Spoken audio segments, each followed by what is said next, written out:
மூளைச்சாவு அடைந்த வாலிபர் மகனை இழந்த துக்கத்திலும் தாய் எடுத்த முடிவு. உடல் உறுப்புகளை 7 பேருக்கு தானம் வழங்கி மறுவாழ்வு அளித்த நெகிழ்ச்சி சம்பவம்.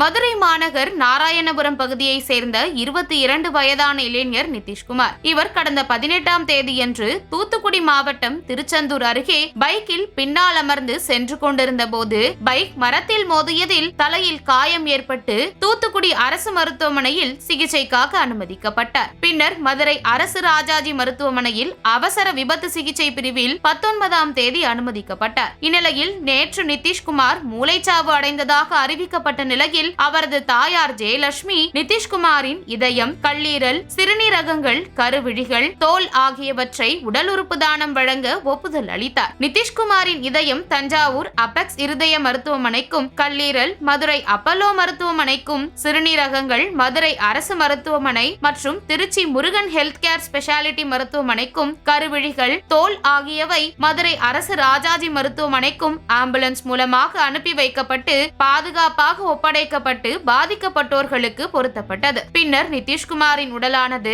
தீவிர விபத்து சிகிச்சை பிரிவில் உடற்கூறாய்வு செய்யப்பட்டு அவரது உடலுக்கு தமிழக அரசின் சார்பில் மரியாதை செலுத்தப்பட்டது. அரசு மரியாதை செலுத்திய பின் அவரது உடல் குடும்பத்தினரிடம் ஒப்படைக்கப்பட்டது.